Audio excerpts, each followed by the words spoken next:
Hi, thanks so much for tuning into another episode of the Best Dental Marketing Show. I almost said Buzz, but I forgot we changed the title last year. We are honored and excited to welcome back to the pod Brad Brayman. What's up, Dr. Brayman?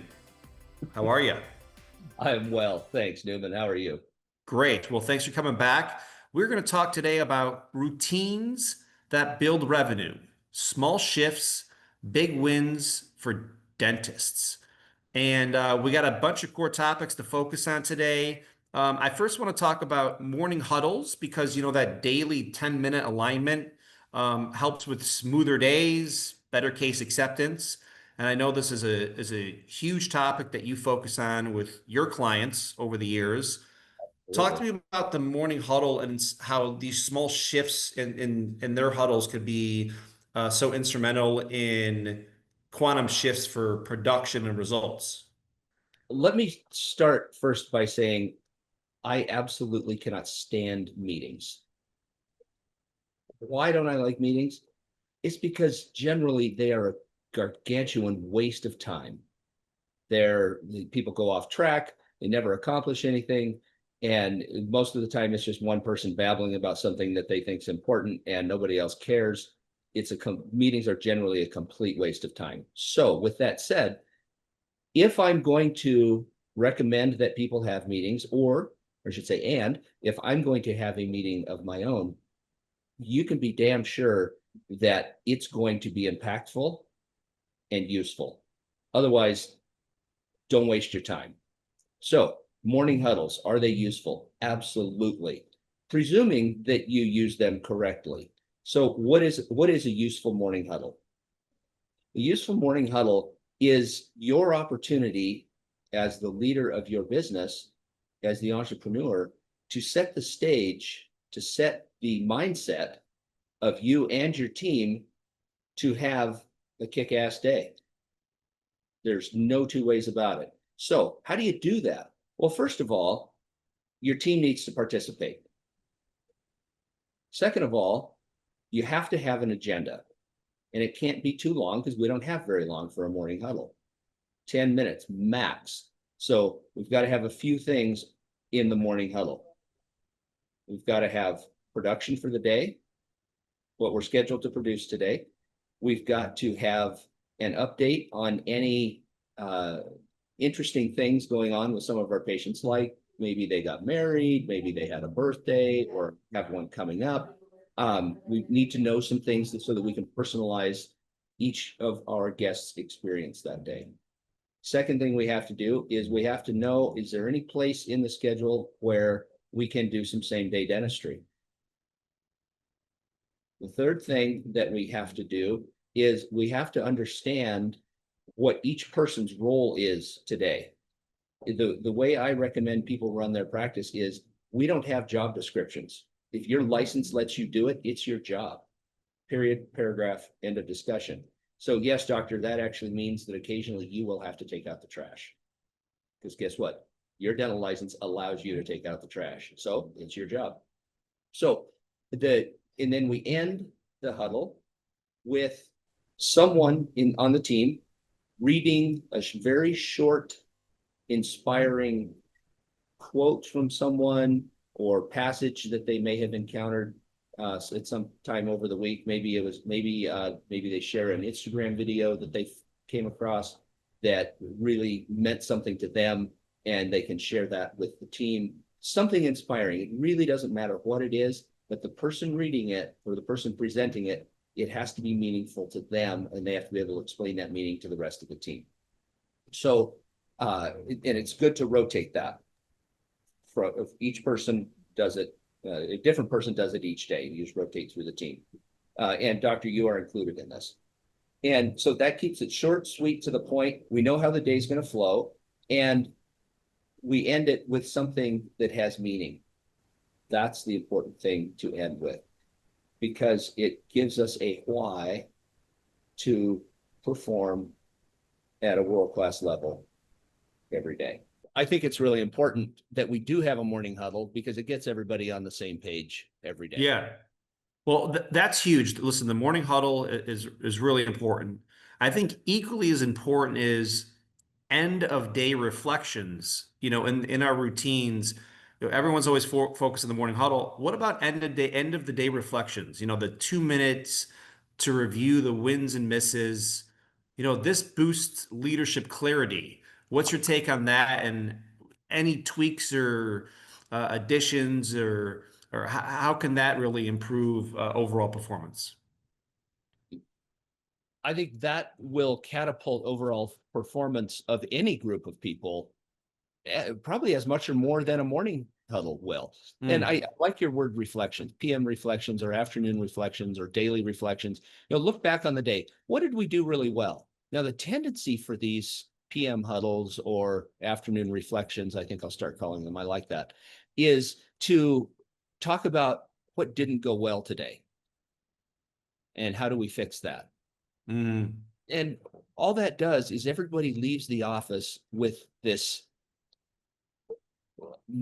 feeling of ick, because all we did was talk about what didn't go well today. We talk about the one or two things that didn't go really well today instead of the 37 things that went spectacularly well. And yeah. so it's imperative that we not go down the rabbit hole of what didn't go well. Mm, That stuff, when something doesn't go well, address it immediately.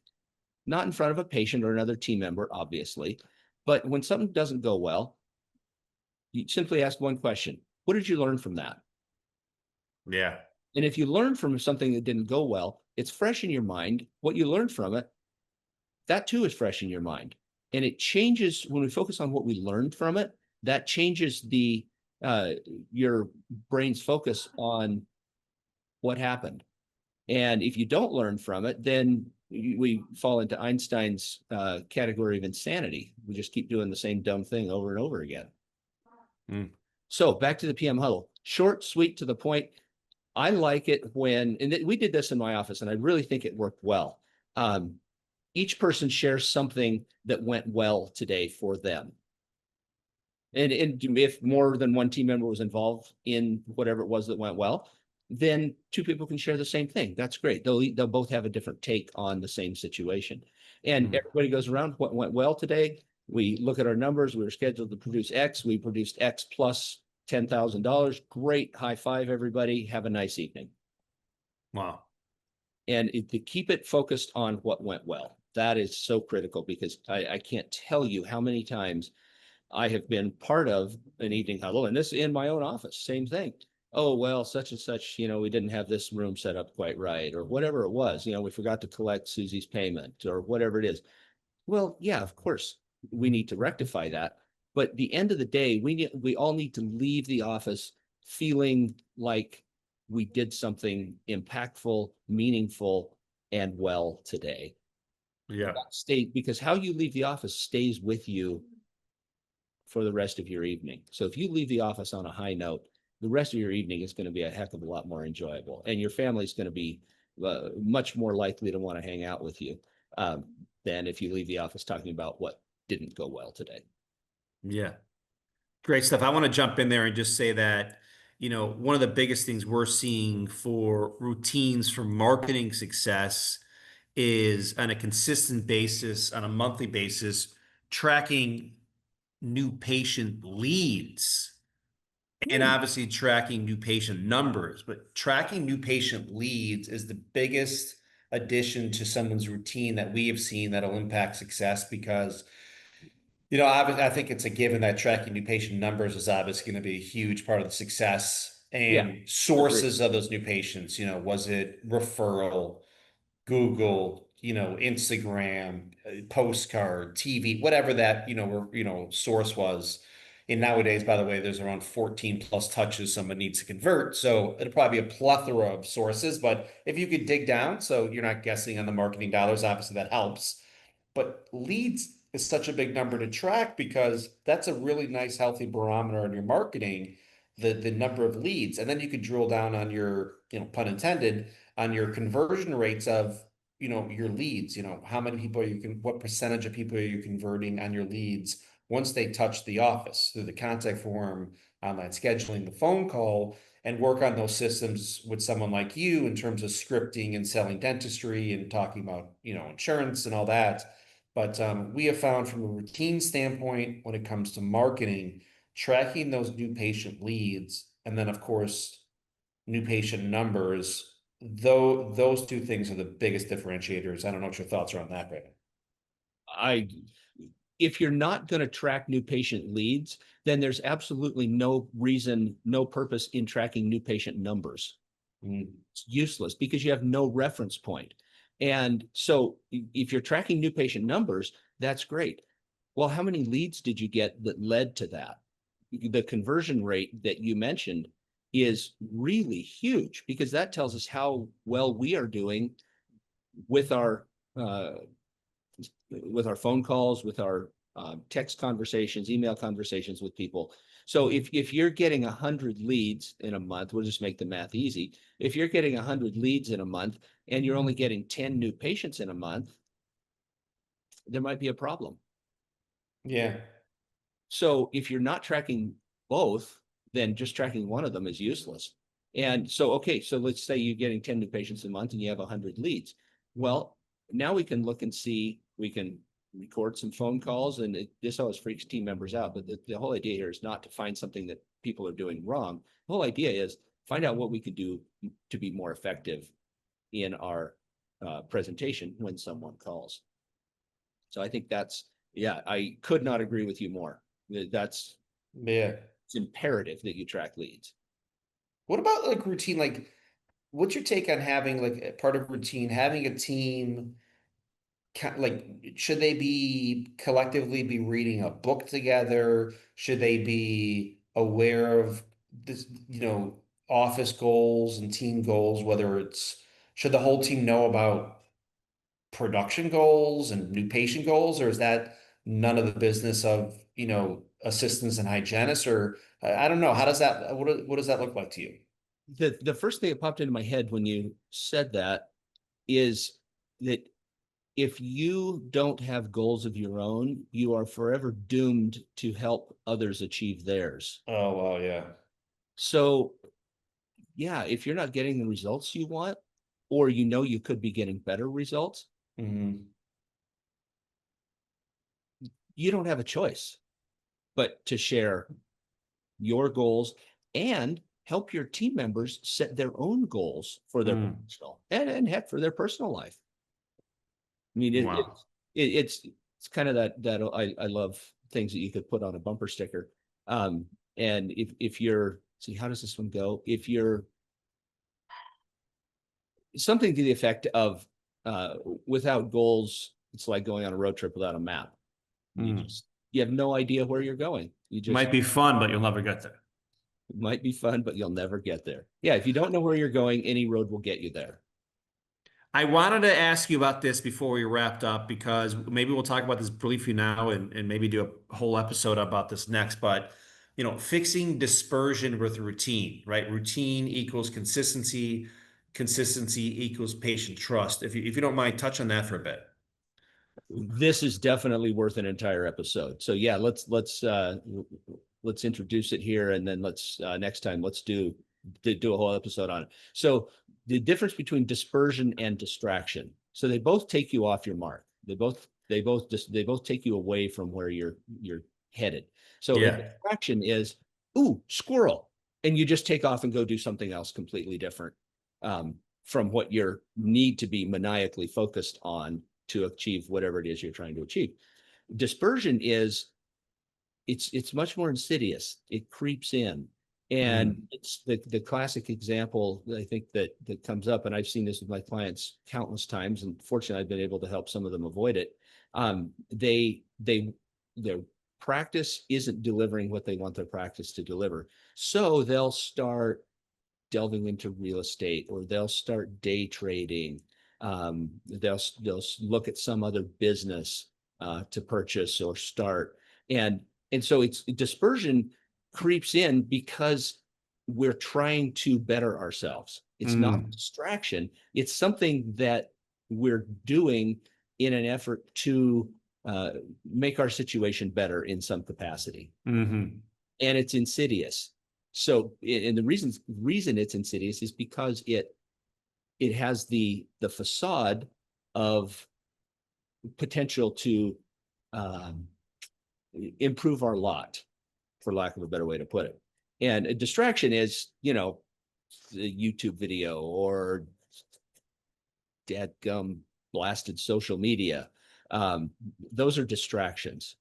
And this comes back to your question about habits and routines. And so I think this is where we need to do a whole episode on habits and routines relative to distractions versus dispersion. A distraction takes you away temporarily. A dispersion is a diversion of your energy into something that is not going to bring you the change that you're looking for. Mm. Man, I love that. Let's talk about that next time. Yeah, let's do that. That's a fascinating one. That's something that I just recently become aware of, and so I'm learning a lot more about it. So as the next time we meet, we'll I think between the two of us diving into that, we'll be able to really help people maniacally focus on one thing that is really going to make a noticeable difference. It's really going to move the needle for their life. Well, we're not going to tell people now, but I think you're going to have a video soon about the one thing that will make a difference, the one product, the one thing. So maybe we could tie that in when you get back. We'll share it with the audience. Let's do that. All right, buddy. Where could people find out about you?